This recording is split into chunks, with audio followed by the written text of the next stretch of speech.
Jangan lupa dukung terus channel kami dengan cara subscribe, like, dan juga komen.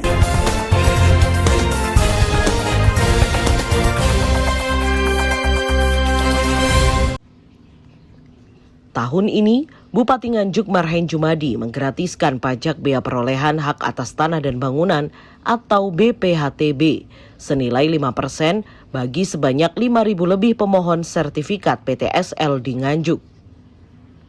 Bupati Nganjuk mengaku sudah membuat perbub atas pembebasan BPHTB tersebut dengan maksud merangsang masyarakat agar giat membayar pajak PBB setelah memiliki sertifikat tanah dan bangunan serta mendukung program APTR pusat.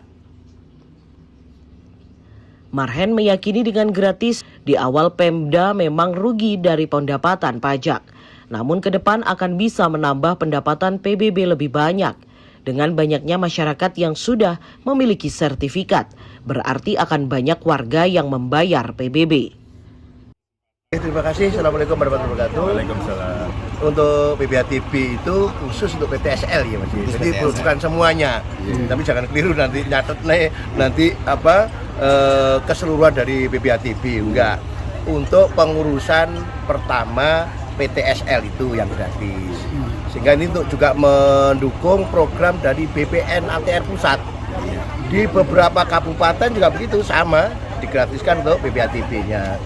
Sehingga Nganjuk juga ikut mendorong karena apa? PTSL itu yang diuntungkan siapa? Masyarakat. Satu, kaitannya dengan nilai asetnya juga nanti akan jadi lebih. Yang biasanya dulu masih petok C atau petok D, sekarang sudah sertifikat, harga juga jadi bagus. Mengurangi konflik, mengurangi proses-proses hukum yang mungkin tidak diinginkan oleh pemiliknya. Bagi pemerintah daerah seneng karena apa? Salah satu cara untuk meningkatkan kesejahteraan masyarakat dengan adanya PTSL itu tadi nilai ekonomis dari tanah itu jadi naik. Sejak dulu kan gratis memang. Sejak dulu mulai tahun 2019 sampai sekarang kan memang tidak kita kenakan. Cuma kemarin itu kan belum ada payung hukumnya. Sekarang kita beri payung hukum bahwa untuk PTSL itu tidak dikenai biaya BPHTB gitu aja sebenarnya. Berarti tidak ada PAD yang masuk dari pajak, tidak, PAD untuk membayar pajak enggak. Diformalkan gitu aja. Itu ya.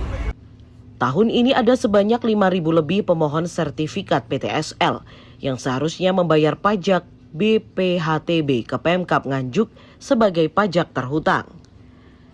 Dengan digratiskan BPHTB ini, diprediksi ada sekitar 10 miliar rupiah lebih yang tidak masuk ke kas daerah sebagai pendapatan asli daerah. Kebijakan sebagai diskresi bupati itu disayangkan oleh sebagian praktisi hukum pemerintahan. Salah satunya Wahyu Priyojatmiko, doktor jebolan Universitas Diponegoro ini menilai kebijakan bupati saat ini dinilai tidak tepat. Karena PAD Nganjuk dari sektor pajak masih kecil, beda dengan Kota Kediri dan Surabaya. Seharusnya bupati tidak menggratiskan 100%, tapi memberikan dispensasi potongan BPHTB. Di samping itu, walau hak pengelolaan pajak daerah bersifat otonom, namun Wahyu Priyojatmiko menyarankan agar menerapkan diskresi untuk kepentingan publik telah didahului oleh adanya kajian akademis yang komprehensif, sehingga rasio cost benefitnya dapat dipertanggungjawabkan. Itu namanya diskresi dari kepala daerah, diskresi dari bupati. Memang setelah saya lacak mundur, mungkin dasar rujukannya itu adalah Perda nomor 8 tahun 2010 ya. Perda yang baru belum ada, tapi ini pembebasan atas biaya pemanfaatan hak atas tanah dan bangunan ini juga terjadi di beberapa daerah, yaitu di DKI Jaya, di Bangka Belitung, Kalimantan, dan Nganjuk. Untuk daerah tingkat 2 itu Kediri. Mestinya pembebasan ini disertai oleh kajian akademik sehingga ada cost ratio ya antara itu bagaimana kita kehilangan PAD dari sisi PPHTB, tapi kita dapat tambahan pendapatan yang luar biasa dari PBB. Nah, harapan saya ke depan itu setiap diskresi di samping didasarkan pada peraturan perundang-undangan yang ada di atasnya, juga perlu ada kajian mengenai cost ratio gitu, sehingga masyarakat bisa mendapatkan penjelasan dengan gamblang sehingga tidak mengira bahwa ini merupakan suatu strategi yang bisa merugikan PAD daerah. Apa itu tidak ada kajian akademisinya, Pak, sebelumnya?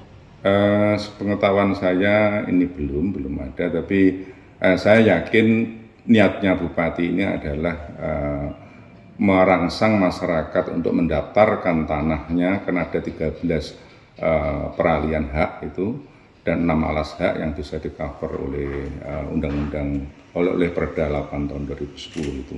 Dan harapannya mungkin adalah nanti pendapatannya akan meningkat dari sisi PBB-nya. PBB kan setiap tahun.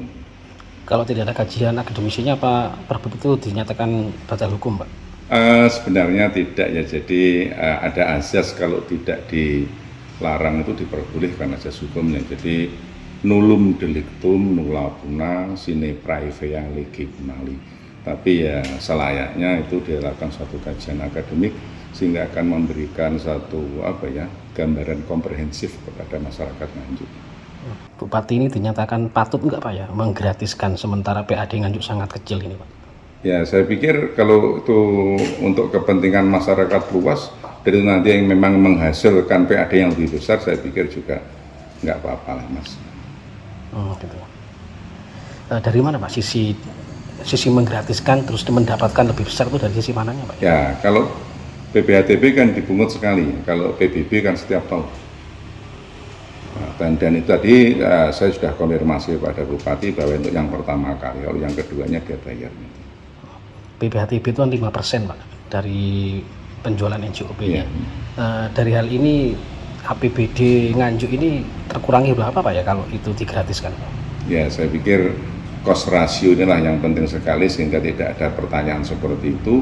Maka cost ratio antara menggratiskan BPHTB dan pendapatan melalui PBB dibandingkan suatu kajian yang sangat menarik untuk menjawab pertanyaan-pertanyaan seperti itu. Kedepan diharapkan Bupati dan jajarannya lebih berhati-hati dalam mengambil kebijakan sehingga tidak memberikan dampak negatif bagi pemerintah daerah. Tim Liputan, News TV.